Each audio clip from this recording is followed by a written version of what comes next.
তেঁতুল পাতা ধারাবাহিকের আজকের পর্বে আমরা দেখতে পাবো যে ধারাবাহিকের শুরুতেই আমাদের তেঁতুল পাতা উঠোনে দেখানো হয়। সেখানে বড়মা তুলসী পাতায় পুজো করছিল।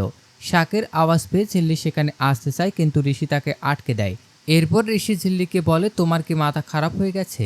এই অবস্থায় তুমি তুলসী পাতায় চলে যাবে? কখন আমি ছানা দিয়ে গেছি সেটাও খাওনি।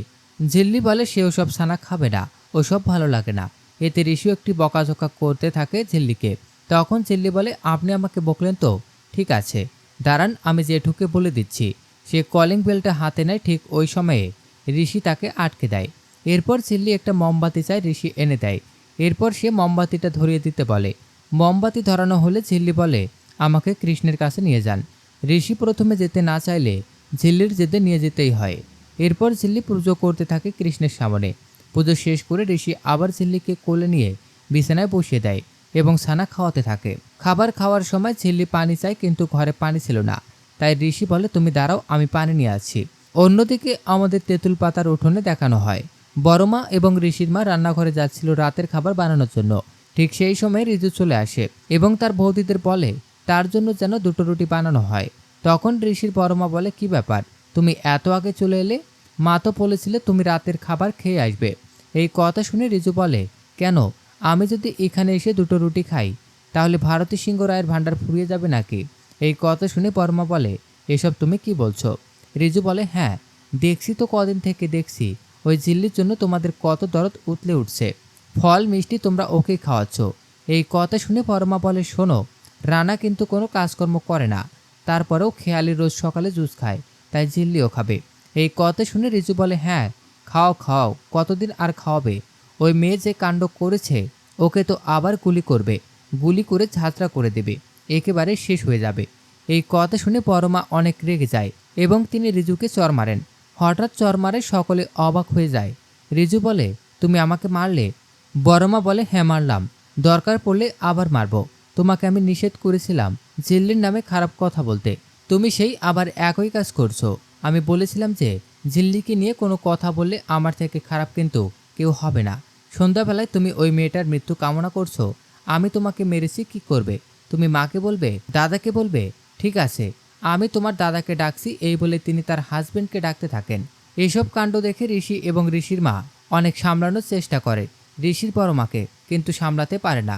তখন ঋষির জেঠু এসে বলে, কি হয়েছে? তখন ঋষির বড় মা বলতে থাকে, রিজু ঝিল্লির মৃত্যু কামনা করছে ভরা সন্ধ্যাবেলায়, তাই আমি তাকে মেরেছি। আমি কি অন্যায় করেছি বলো তুমি? এরপর রিজু তার দাদাকে অনেক বকাঝকা করতে থাকে। তিনি বলেন, শিয়ালিকে আমরাই বাড়ি থেকে বের করে দেওয়ার সময় একবারও ভাবিনি তুই এই ভুলটা করিস না, তা না হলে তোকেও একই কাজ করব। এরপর রিজু মনে মনে বলতে থাকে, দাঁড়াও, আমি খেয়ালিকে এ বাড়িতে ফিরিয়ে আনার ব্যবস্থা করছি, তারপর দেখছি তোমাদের ঝিল্লির কি হয়। সে সিনে আমাদের ঝিল্লিকে দেখানো হয় সে ওই সাদা কাগজের বিষয়টা নিয়ে আবারও ভাবছিল এবং একটি খাতায় সে ওয়ার্ডগুলো লিখছিল যা ওই সাদা কাগজটায় উল্লেখ করা ছিল। ঠিক সেই সময়ে ঋষি ঝিল্লির খাবার নিয়ে রুমে চলে আসে এবং এই কাণ্ড দেখে বলতে থাকে, তুমি আবার একই কাজ করছো। আমি তোমাকে বারবার নিষেধ করেছি, কিন্তু তুমি শুনছো না। এরপর ঋষি ঝিল্লির কাছ থেকে সেই খাতাটা নিয়ে কাগজটা ছিঁড়ে ফেলে দেয় এবং বলে, এসব নিয়ে তুমি আর কখনো মাথা ঘামাবে না, এসব ভুলে যাবে। এরপর ঋষি ঝিল্লিকে খিচুড়ি খাওয়াতে থাকে, যেটা ঝিল্লি অনেক পছন্দ হয়।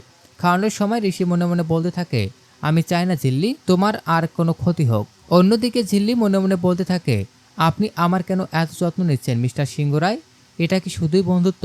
এরপর ঋষির ফোনে অ্যালার্ম বেজে ওঠে। ঋষি প্রথমে বুঝতেই পায় না এটা কিসের অ্যালার্ম বাজছে। তখন ঝিল্লি মনে করিয়ে দেয় তার পেন কিলারের জন্য অ্যালার্ম দিয়ে রাখা হয়েছে।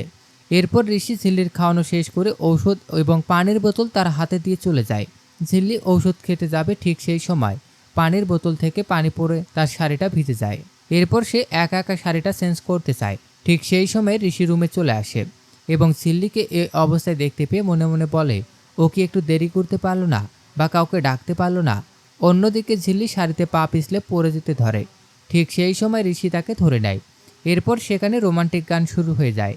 ঋষি ঝিল্লিকে বলে, তুমি তো কাউকে ডাকতে পারতে। তখন ঝিল্লি বলে, আপনি একটু রিঙ্কিকে ফোন করুন না। ঋষি রিঙ্কিকে ফোন করে, কিন্তু সে ফোনটা রিসিভ করে না। তাই ঋষি নিজে ঝিল্লির শাড়ি পরানো শুরু করে। ঋষির এসব কাণ্ড দেখে ঝিল্লির লজ্জা পাচ্ছিল।